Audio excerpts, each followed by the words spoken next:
everyone. On behalf of Voice of Healthcare and 𝗧𝗛𝗑, allow me to extend a warm welcome to all the speakers and joinees for today's discussion. Now, as all of us know that October has been marked as Bone and Joint Health Awareness Month. And as of now, we have been conducting a lot of various discussions around bone and spinal health and joint and rheumatoid arthritis since 12th of October. Today, on October 22, we have marked this discussion in the view to spread awareness regarding osteoporosis. Voice of Healthcare, in collaboration with 𝗧𝗛𝗑, has organized these initiatives to recognize and in the view of public health awareness. The topic of today's discussion is Step Up for Bone Health and Understanding the Silence of Osteoporosis. To speak about it, I'd like to now introduce our esteemed panelists. We have Dr. Atul Sharma. He is consultant robotic arthroplasty and arthroscopic surgeon at IV Group of Hospitals, Hoshiarpur. Welcome, Dr. Atul. We have Dr. Darsh Goyal with us. He is consultant orthopedic and joint replacement surgeon at Dr. Goyal Bones and Joint Center, New Delhi. Welcome, Dr. Goyal. We have Dr. Sunil G. Kini with us. He's senior consultant, joint replacement and arthroscopic surgeon at Manipal Hospital's Old Airport Road, Bengaluru. Welcome, Dr. Sunil. Thank you. We have Dr. G.P. Dureja with us. Sir is director and head Delhi Pain Management Center, Delhi. Welcome, Dr. Dureja. Thank you. Thank you. We'll also be joined shortly by Dr. Gautam Prasad. He's consultant orthopedic and spine surgeon from Patna. So also I'd like to let our speakers and our viewers know that Dr. Sunil, while sharing his expert advices, would also be leading this discussion today. So without any further ado, I'll hand it over to Dr. Sunil. Thank you. Thank you, VOH, 𝗧𝗛𝗑 and Khushbu for the invite and the kind introduction. I think we've got an excellent panel here for a discussion mainly about osteoporosis. Osteoporosis, as we all know, is also called as a silent killer. And globally, if we estimate as of now, more than 200 million people are suffering from this deadly disease, osteoporosis. And why it's so important to talk about it today in this forum is because largely a lot of it can be prevented. And if you prevent osteoporosis and its complications, mainly being fragility fractures, and so that much of burden, whether it's financial or socio-economic burden, can actually be reduced. So I would like to have my expert panel as well for advice. A few questions which have been put forward to me on this topic. Although a lot of it has to do with a little bit of spine involvement as well, we'll try to keep it as generalized with regards to the etiology, what are the types of osteoporosis, what is spinal osteoporosis, what is so important about it, and how do you diagnose osteoporosis, and finally its treatment, including the latest management.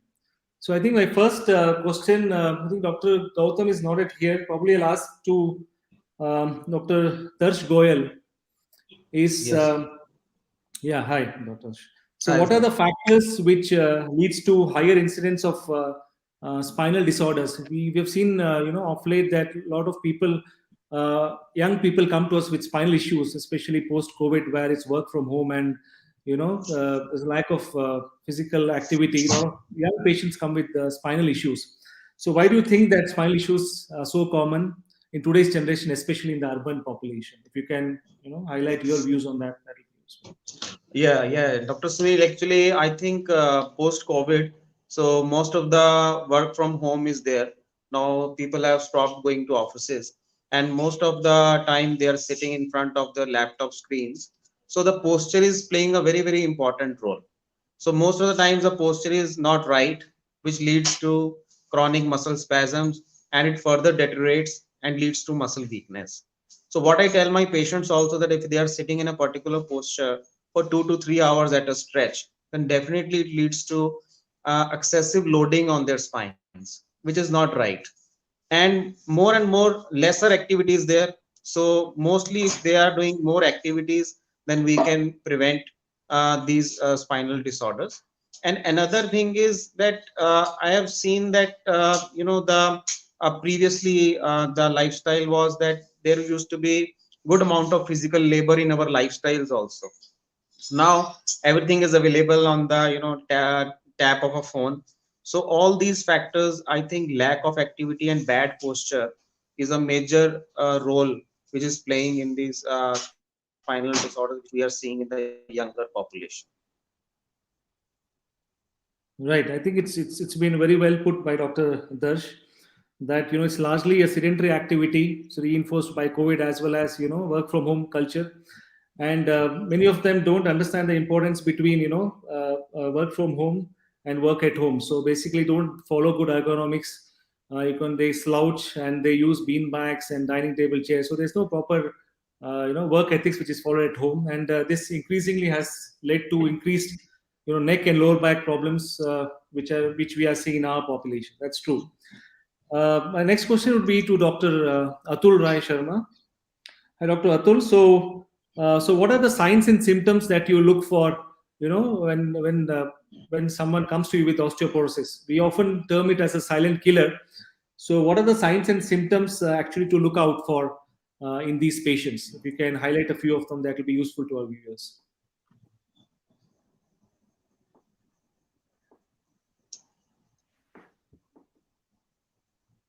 Dr. Atul, can you hear my question? Can you unmute your mic, please?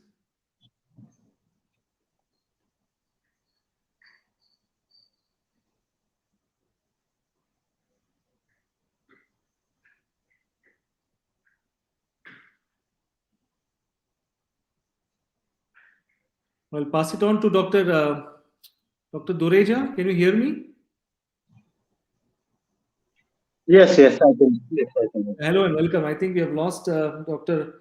Atul. Probably if you can take this question, that will be helpful for the viewers. So what are the signs and symptoms you're looking out for in a potential case of osteoporosis? What alerts you? Yeah, essentially most of these patients will come with history of trauma and getting fractures. So osteoporosis first may not be causing major symptoms. Is it resounding or voice? No, it's perfectly fine. I can hear you well. So what I was trying to say is that most often we have a patient who has a severe trauma. He just fell down or slipped and there was a fracture in the spine or on the lung. And when we assess the patient, it turns out to be severe osteoporosis.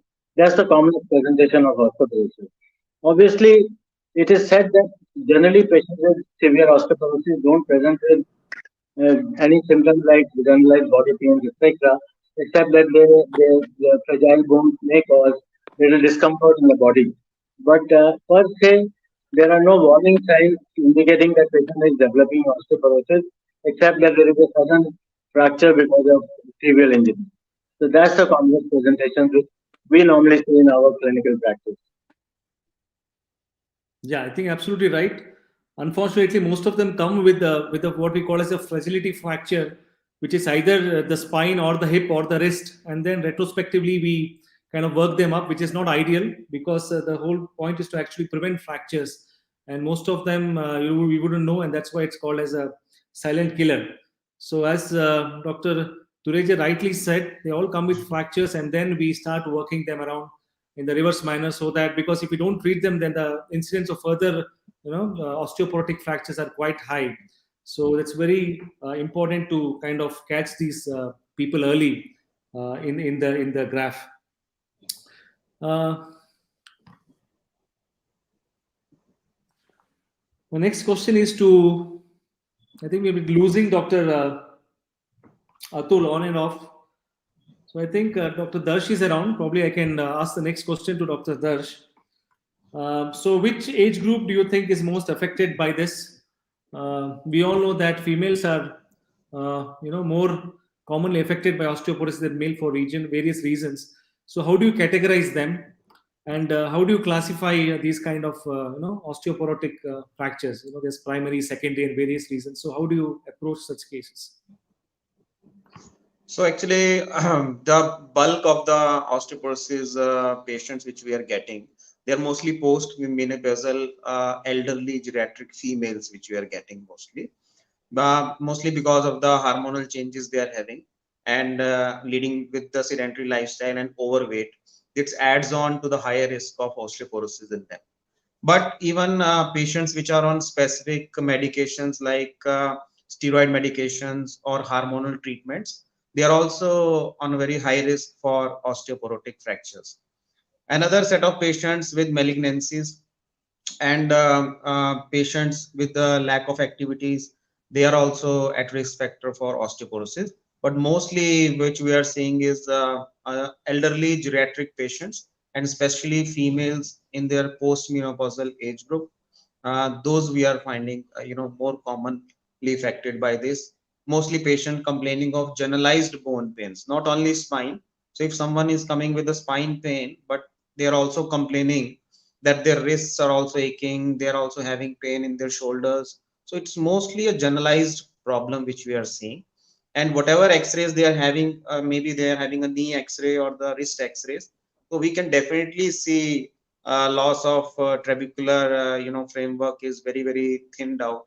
So we can make out that these patients may be having osteoporosis, and then mostly we go for frac scoring or DEXA, so that we can, as you rightly said, so that we can track them down before something happens or some osteoporotic fracture happens to them. This is very important. So and mostly we are seeing that patients who are having BMD even 2 to 2.5 also. So it's not a criteria that you to more than 2.5 is the cutoff line. So they are also even a higher range for these fragility fractures.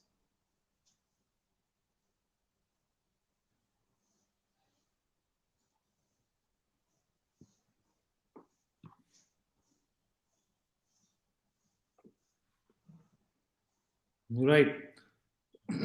Dr. Atul has joined. Can you hear me, Dr. Atul? Hello, hi, yes, Dr. Sunil, I can hear you. There was actually a problem in the network. I was Yeah, I can see. constantly getting away from it. Can you please hear me? Yeah, we can hear you well. One of the Yes, questions yes. probably which was directed to you was that, how do you look out for these signs and symptoms of osteoporosis? Because most of the times they don't come with any, isn't it? Yes, most of the times what we see in the geriatric population, the patients, they do not present to you at a very early complaint when the osteoporosis begin to set in. But they generally come when the fracture has already been there. And the most common signs and symptoms that we look for is the bony tenderness that patient often complains.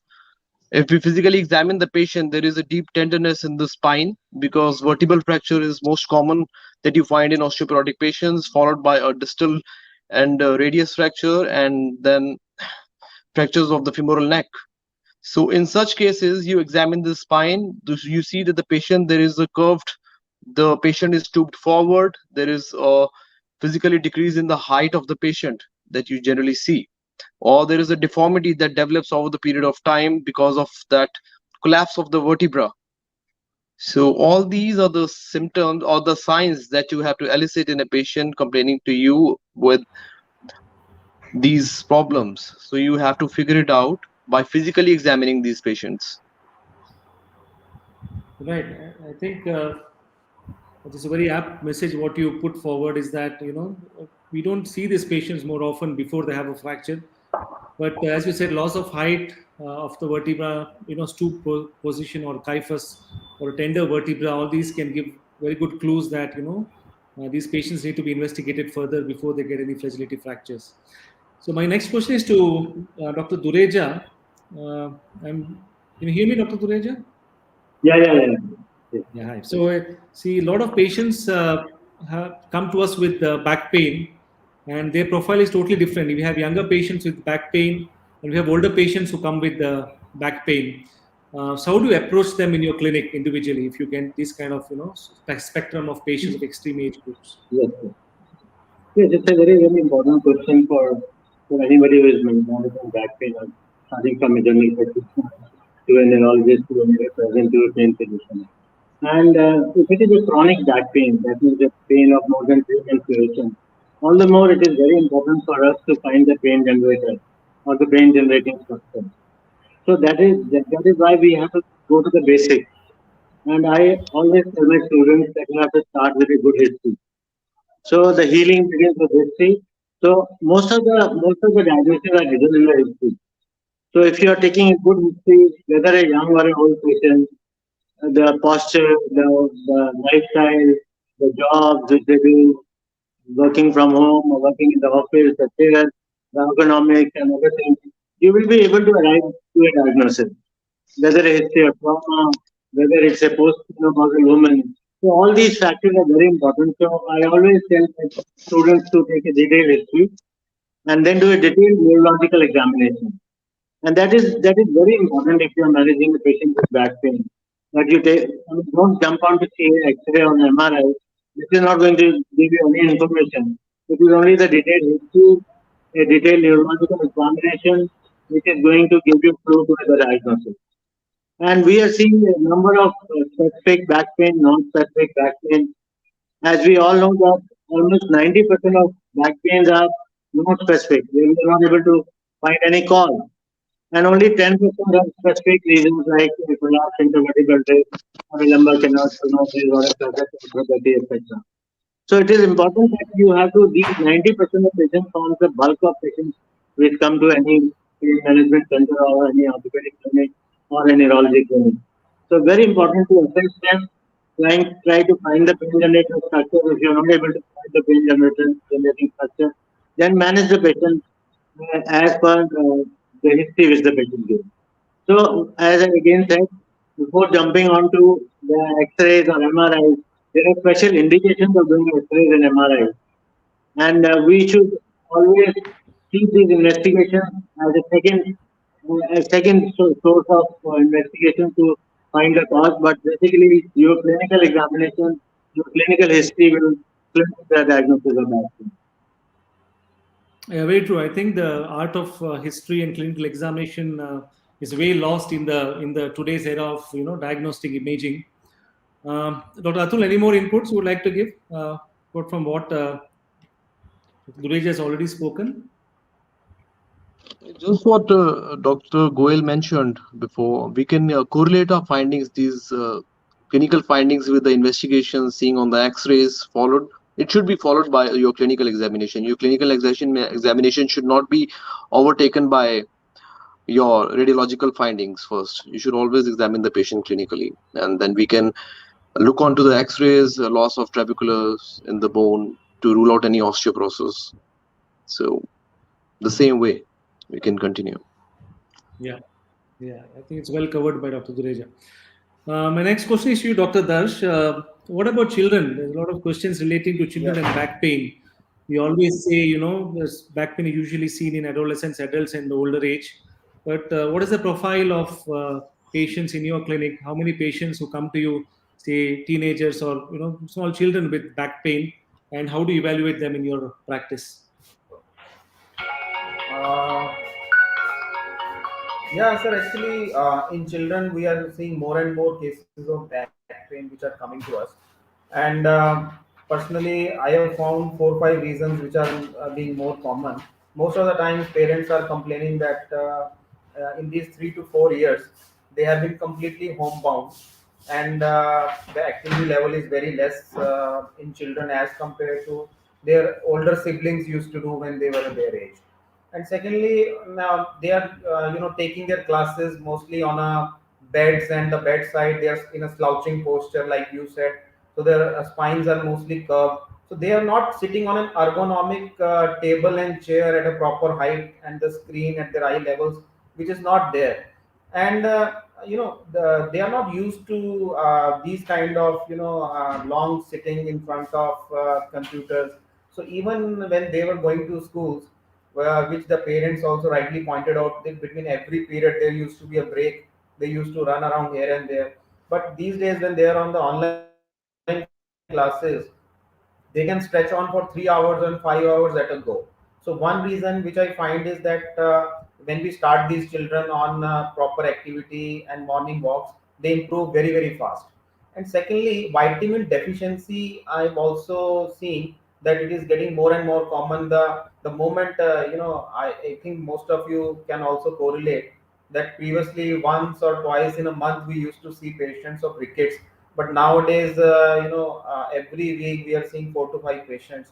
And whenever you go for a vitamin D testing, alkaline phosphatase, they're all deranged, and they are having generalized bone pain, and back pain is one of that.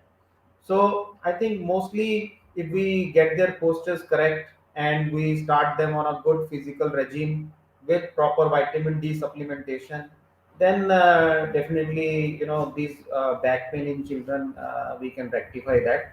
But that, as you're right, we are seeing more and more cases of back pain which used not be there previously.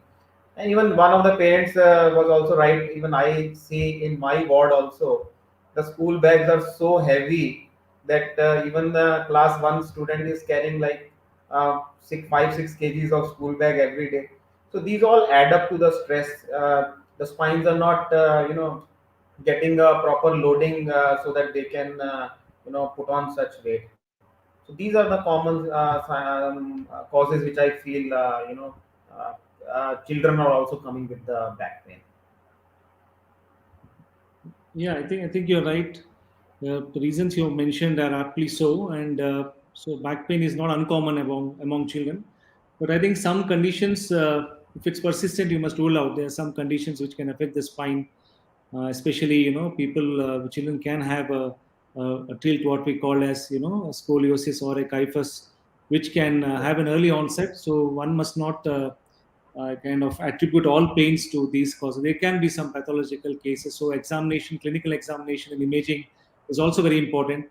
A lot of people can present with infection as well, such as discitis, especially in children, tuberculosis. So apart from the conditions you mentioned, which probably accounts to about 90% of the cases, there are few cases of deformities of the spine in children and infections, which I think as clinicians we should not miss as well.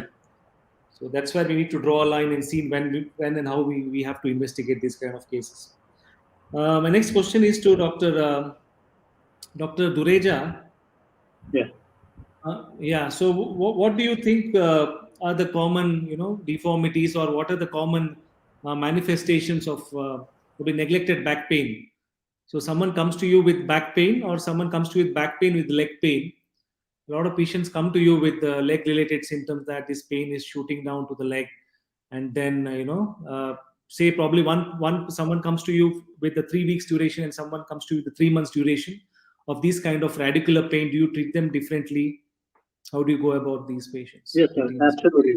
See, basically, whenever you have a radicular pain, you know that it is because of some nerve irritation, either because of lumbar canal stenosis, but surprisingly, even chronic fractures, when there is a retropulsion of the vertebral body in the posterior wall, can cause compression on the spinal cord and compression on the nerve, and even present as radicular pain.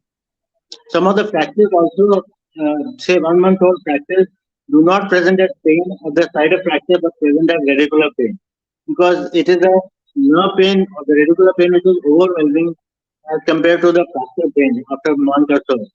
So there also we have to investigate. Obviously, we go for an X-ray immediately, find a fracture, and then we go for a MRI to confirm whether the retropulse segment is causing pressure on either spinal cord or on the nerve roots. So a chronic radicular pain has to be investigated. Fractures can be one, but of course lumbar canal stenosis or a prolapse intervertebral disc are some of the other reasons. Even a metastatic disease in the skeleton, in the lumbar vertebra or in the dorsal vertebra can cause compression of the spinal cord or nerve roots and present as radicular pain. So sometimes, as we were discussing, sometimes these patients may not give a history of trauma. You may have to sometimes really sort of persistent with questions that did you have it, did you slip down, did you have a fall? He would say, no, I just bent forward. In severe osteoporosis, even bending forward can cause a fracture. And we have seen even silent fractures without any history of trauma, without any history. So in vulnerable groups like post-menopausal elderly patients whose diets are not adequate, you should suspect even in radicular pain a fracture. We are talking about osteoporosis today, so we should. And even in X-ray will give you a fair idea whether the patient's bones are osteoporotic. The density of the bone can be seen on a simple X-ray. You may not have to go to for a DEXA scan or advanced studies for knowing the level of osteoporosis. Right. Right. I think you said it right. I mean, we should know, and we should convey to the common person as well, that why is it so important to classify, acute back pains, chronic back pain with leg pains, and how important is it not to neglect, especially radicular pains, because nerve damage in the long sense or the long run can actually be irreversible, and they're often treated very well if you manage it early. Next question is Dr. Atul. What in terms of osteoporosis? We know that it's everywhere. It's a silent endemic, is it? Everywhere we have this osteoporosis. How do you think in the prevention as well as the treatment as well, how as we Indians different to those of the people in the West in terms of detection of osteoporosis, and how do we improve?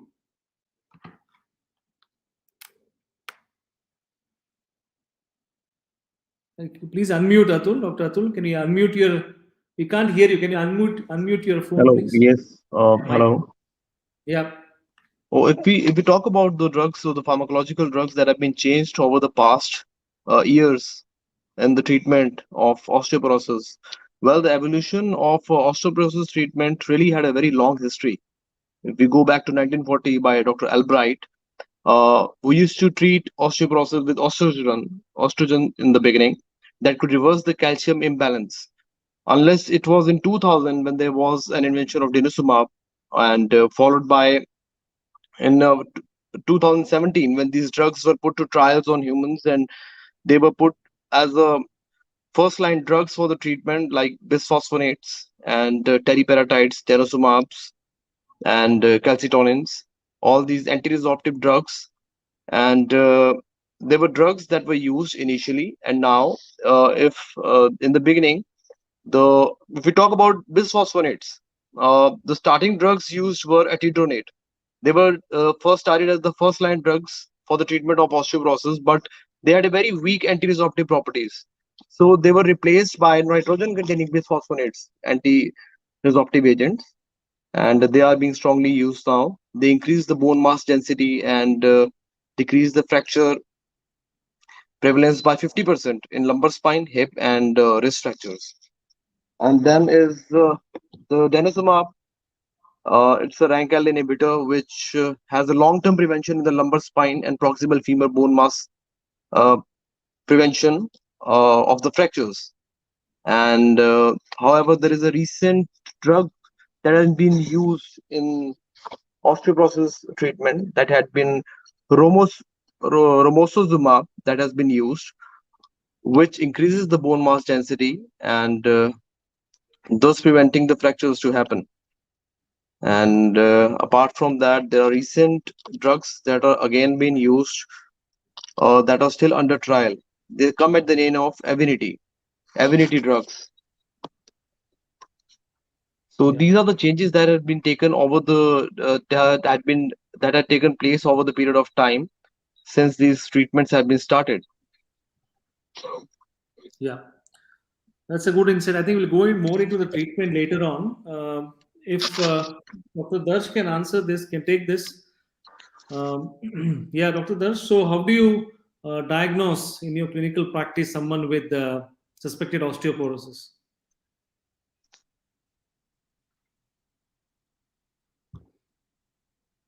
Can you hear me, Dr. Darsh?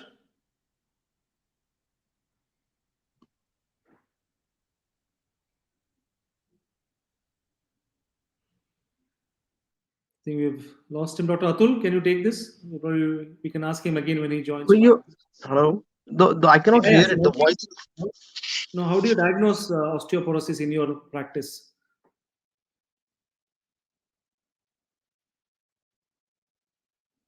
So if you can you hear me, Dr. Atul?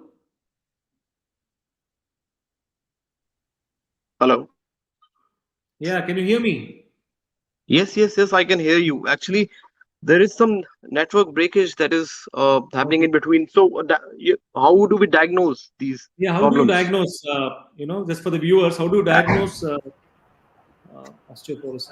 Okay, so as we mentioned, the first diagnosis that we go along with is the clinical diagnosis that we make with the patient as per his complaints, and we rule out the age of the patient. It is mostly postmenopausal. First is the age is the criteria of the patient, and then the clinical symptoms, and then the radiological findings. Apart from that, we have the latest modalities. We go for DEXA scan, to rule out these, to measure the bone density and start the treatment appropriately. And there had been other modalities, like if we move on to histopathology, we go on for tetracycline labeling of the bones to rule out the bone mass density. Apart from that, we start on with after ruling out these clinical findings, we start the appropriate treatment for the osteoporosis.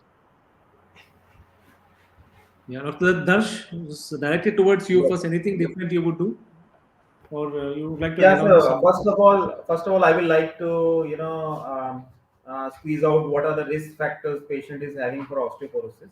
Mostly, if the patient is complaining of vertebral back pains, so I go for X-rays as the first modality. So many times I just see a wedge fracture on the X-ray. So that is almost the end of investigation for me. And according to correlation with the age, so we definitely make a diagnosis of osteoporotic fracture. In those patients, rarely we go for these DEXA scans or BMD scan, and we just go for calcium levels, and we can start our anti-osteoporotic treatment. In specific cases in which is a borderline age groups, we can go for X-rays first, and if we see there is thinning of the cortices or widening of the canals, then we go for these DEXA scans.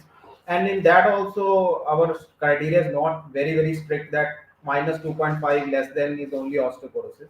I feel that most of the osteoporotic wedge fractures which I encounter in my clinical practice, if we go for DEXA scan, sometimes they fall at minus 2.2.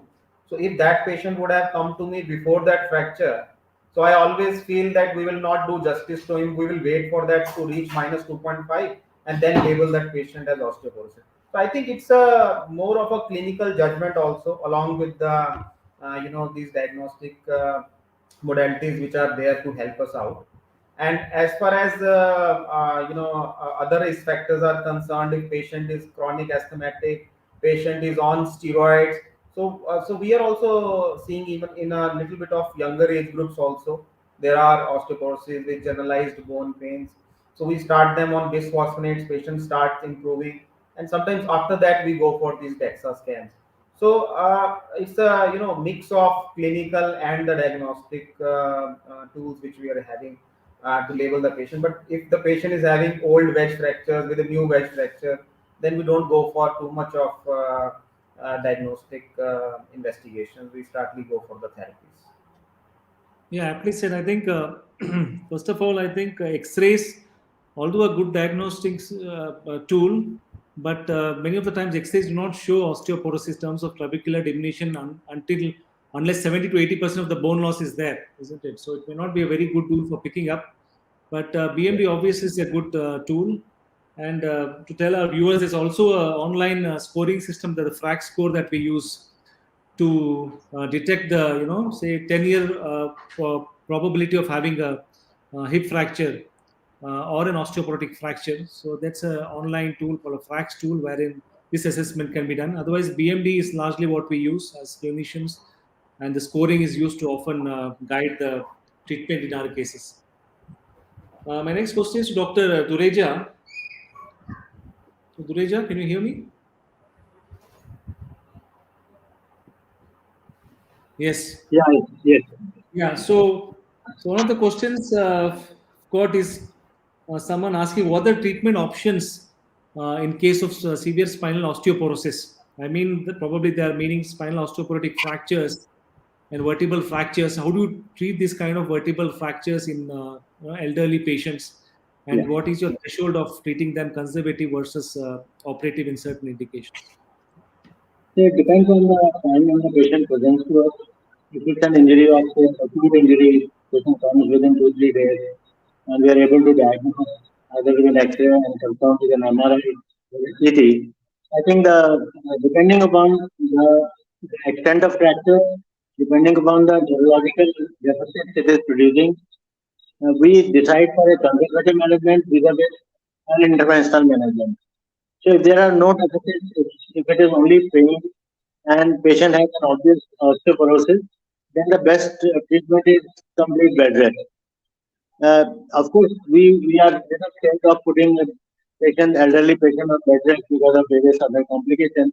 But you have to weigh the balance between doing an intervention vis-a-vis the conservative management. But the foremost is to put the patient on complete bed rest. Here it is important for us to tell them that bed rest means toileting and eating food, everything on the bed. And using a tailor brace if the patient wants to get up, if it is a dorsal spine fracture, even if it's a lumbar spine fracture, it's good courses or a tailor brace has to be used.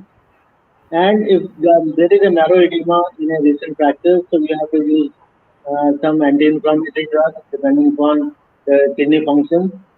And if there is a radicular component, then use gabapentinoid drugs like gabapentin and gabapentin and complete bed rest. And along with it, you have to start the treatment of osteoporosis too. Because if you want a good and faster relief of fracture, you have to start treating osteoporosis. And of course, we know that osteoporosis is one condition where the osteoblastic activity has to be enhanced.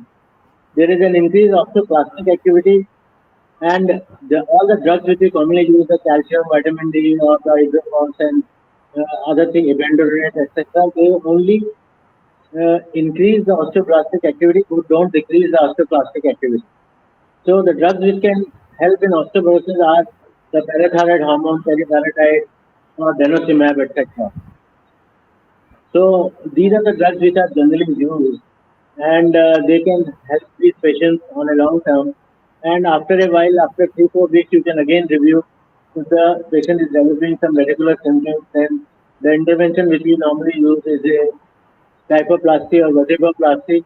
If there is no retropulsion, there is no compression of the spinal cord, or if the patient has got an extensive compression of the spinal cord, then he may need a surgery, provided his bones are taken care of by managing osteoporosis. Yeah, I think most of the osteoporotic fractures, vertebral fractures are quite dormant and do not lead to any neurological deficits. And most of them would heal with their own course of bed rest, medication, sometimes even a short term of using a brace. But there are some very few cases wherein if it's unrelenting pain and more than probably 4 to 6 months duration, then we may have to intervene in terms of procedures like kyphoplasty or vertebroplasty to either restore the pain or also to restore the height of the vertebra. But largely, most of them are treated conservatively and they heal well. So that's where Dr. Dureja's comment on treating these osteoporotic fractures are very important to prevent a second fracture, which otherwise would surely occur in these patients. Next question to Dr. Darsh. So, how is your, management? How do you manage a case of osteoporosis in your practice in terms of, pharmacological treatment? Okay, so it depends upon the score of severity of T-score which we get on BMD scanning, and if the patient is having some underlying fractures also. So mostly, previously I used to start the patient on bisphosphonate tablets like weekly or monthly first, and then as the patient progressed, if the patient is doing well, the pains are subsiding, then mostly we used to continue that for some time and then taper them off. But in more severe cases, teriparatide was also we used to follow routinely. But now we have shifted more on denosumab because of the compliance, better compliance. So it's a 6 monthly dose, and patient is quite happy with the twice a year dose for 2 to 3 years, and that is it's a big game changer because although they are also anti-resorptive other pharmacological medicines, but they are like daily subcutaneous injections. Even if we give them for 6 months, the patient used to get scared. He used to calculate that it's 180 injections I have to put on myself on the skin. It's a big no for the patients. So I think we also need to understand that if the compliance of the treatment is good, then eventually the patients will do well. And along with the pharmacological therapies we institute, we also advise the patient to do regular physiotherapies so that the bone loading keeps on happening, and that will really help to increase the muscle mass and the bone mass also. So and we also, along with these pharmacological, we also always tell the patients that there are other measures also which should never be overlooked, just since they are getting a pharmacological injections, or these newer injections, they are there. But other things are very very important. Like, I always tell my patients that their eyesight should always be checked. They should not have a blurry vision. They should not be using oil in their washrooms. They should not be, using the same slippers for more than 6 months. There should be no, carpets or rugs or toys of children between their bedroom and the pathway to the washroom. And there should always be a handlebar near their commode area, so that when they just stand up, they should not go into some sitting hypotension and all. So all these things combined, mostly eventually, as Dr. Dureja and Dr. Atul also said, they get the patient across the line and give us a good result. Yeah, I think you're right. It's more important to have a more of a preventive approach, especially in the elderly, where there's often loss of balance, loss of eyesight, poor eyesight, loss of proprioception, and increased risk of falls on slippery surfaces. So all these can be easily prevented. And when you ask history of these kind of fractures of either spine or hips, most of them have these history, and most of them are fall at home itself, which can largely be prevented by adopting these small measures. Um, I think Dr. Gautam. Yeah, hi. I'm very Yeah. sorry. No issues, no issues. I heard you were busy. That's all right. Probably we'll take your viewpoints on that as we, come towards the second half and end of session. So, what do you think is what do you follow as a dictum for management of these osteoporotic fractures in terms of your pharmacological treatment? What are you practicing for these kind of osteoporosis? So a proven osteoporotic case, I usually Yes. advise them, if they are affording, then go for teriparatide injections. So where affordability is an issue, then comes the next line, which is denosumab, and then next the osteophos group, bisphosphonates, oral. Okay. This is why what I usually follow, and along with this, calcium D3 supplements is a must. Also, I would like to point out that before starting any of this medication, I always check out the PTS level and what's the KFT, renal function test, and then take a call. So if the renal functions are deranged, then teriparatide is out of question. Then denosumab is relatively safe, is actually safe in renal patients. So that becomes my first option. Any issues you have had with these teriparatide injections apart from the compliance issues? Any other issues you have got with these injections? Only I remember only one patient had some issue like diarrhea, and one patient had itching issue, but that settled off after a few doses. I don't know whether it was actually because of just. Yeah. So how often do you give? I mean, how long? What is the duration, and how do you follow them up? Do you do routine BMD every year, and how often do you follow them up? So I usually try to motivate them to take it for 2 years. If not, then at least minimum 1 year they have to take, and then I shift them to either denosumab or bisphosphonates. Now I know there are orthopedic surgeons who give it for just for that fracture healing 3 months time, but whether restarting that after some time when they are osteoporotic later in that stage, and those agents whether they are equally effective or not, that's a big question. So there are some papers which say that the bisphosphonate, these teriparatide injections, once you sensitize them early during fracture healing, like in younger age group, then later on the effectivity of this teriparatide that decreases. So I would like to hear viewpoints of other consultants here, whether they practice at a stretch or they give it in some stages. I think we can put this question on the floor. Dr. Dureja, would you want to take this one about teriparatide and its so-called resistance? And what do you do in your practice for treatment of osteoporotic patients? Dr. Dureja, can you hear me?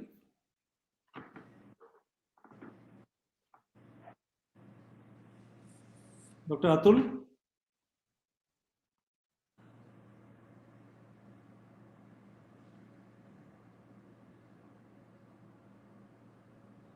Can you hear me, Dr. Atul? Hmm. Yeah, I think Dr. Dureja is back. We had lost him for a moment. Yeah. Can you hear me, Dr. Dureja?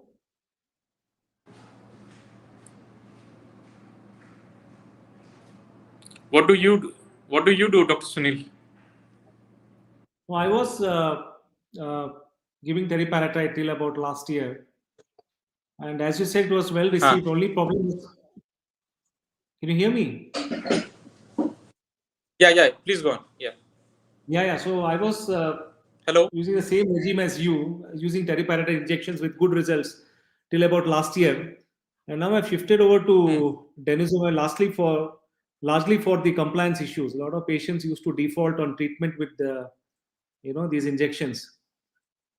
And so I've started them on Denu now, and for the last 1 year or so, and we're showing good results. But there is a whole lot of difference of mechanism. So are you worried Yeah. like which is superior, which is inferior as far as results are considered? Yeah. The treatment actually works on different principles. One is largely anti-resorptive, right? And yeah, so probably we'll have to have long-term data to see which works best. Yes, yeah, right. Dr. Atul, you are with us?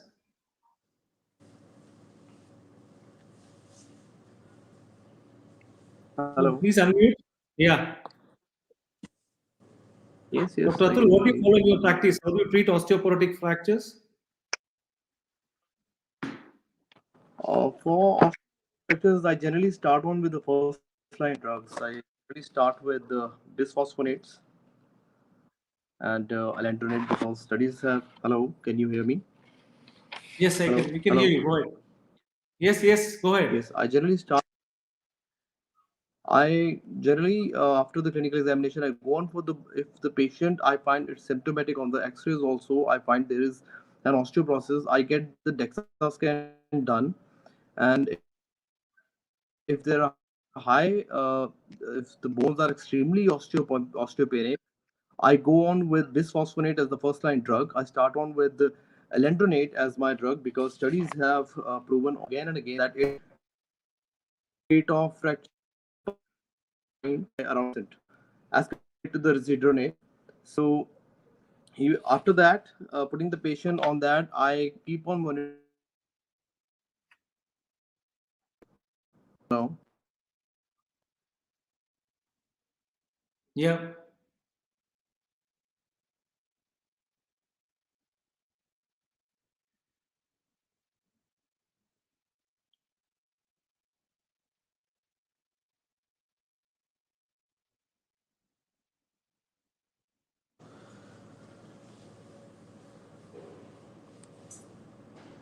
We can't hear you, Dr. Atul.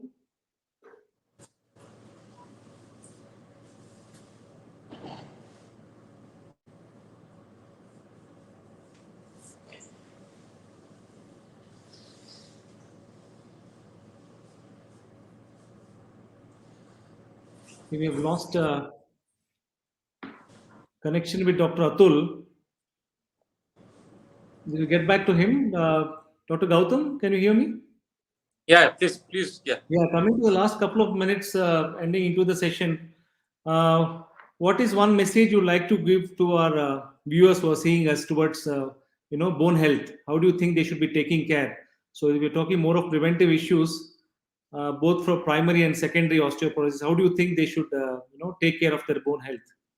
Yeah, so the peak bone mass usually forms by third and fourth decade. Okay, so we should have active lifestyle, take enough calcium and vitamins during the first 3 to 4 decades of life, because that's the bone mass that we develop this is going to go down eventually.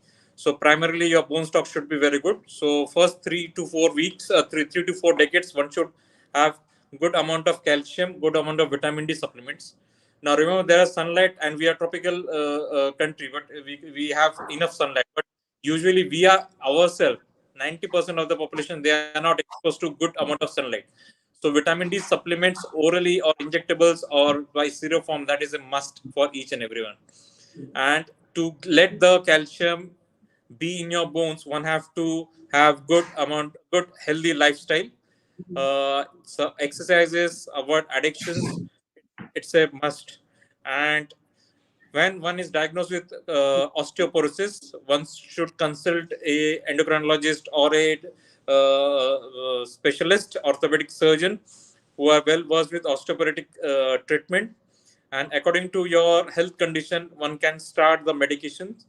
The superiority wise, which is actually documented, is teriparatide, second is denosumab, the rank inhibitors, and then the bisphosphonates.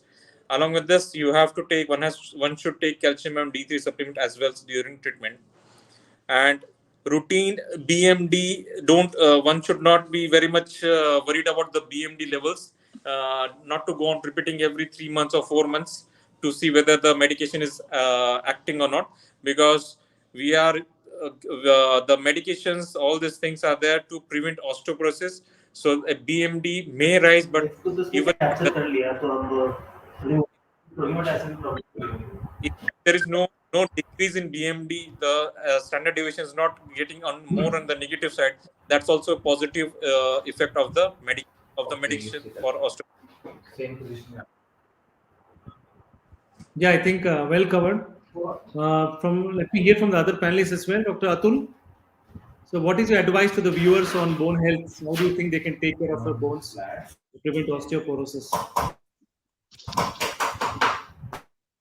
I would advise right from the starting of the very beginning, as Dr. Darshan said, right from the household. Even if in the old age, when the bones are fragile, it all starts with the chances of fracture increases.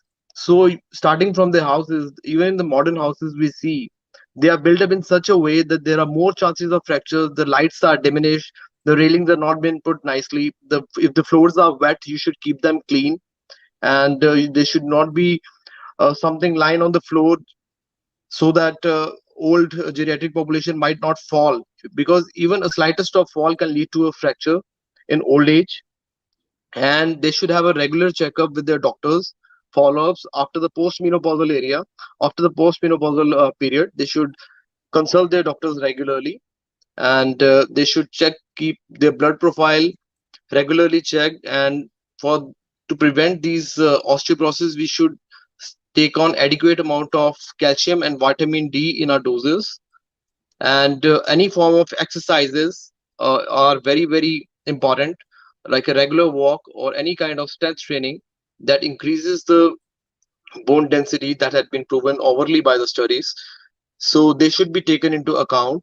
And once these problems are diagnosed, then you should take appropriate measures to start on with this first line drug therapy to the patients who already have fractures, as per the treatment of the guidelines that have been recommended for the treatment of osteoporosis. Right, I think that's aptly put. So I think we've covered more or less on all topics on osteoporosis, right from the introduction of osteoporosis and how do you actually define osteoporosis, what are the types of osteoporosis, what is primary osteoporosis, and what is secondary osteoporosis, which is mainly related to other pathological conditions, and why is it so important to recognize them and treat them, because they're so much more treatable. So it's also very important to, as we all discussed in our panel, how do these symptoms, although we say it's a silent killer, how they often present as silently, but it's very important for us to recognize these kind of conditions, how we work up these conditions. Most of them come with fragility fractures, and then we diagnose retrospectively and treat them. But if we actually catch them early, then actually we can prevent this kind of fractures. So once we diagnose, what are the methods of diagnosis, how do we treat, right from various modalities, from diet, exercises, the importance of having an active lifestyle, how to strengthen, do your aerobics, and how to keep your bone and muscle strong. Avoid smoking, alcohol, treat your underlying conditions, and the other modes of treatment. You have oral medications, you have nasal spray, you have injections, and you've got subcutaneous injections as well. So osteoporosis has been a global issue, and we should try to break the silence through awareness. And I hope that through today's panel discussion, we have conveyed most of the myths and facts about osteoporosis, how to diagnose, how to prevent them, and how to treat them. I would like to thank today's panelists, Dr. Gautam Prasad, for joining us, sharing his insights, Dr. Atul Rai, Dr.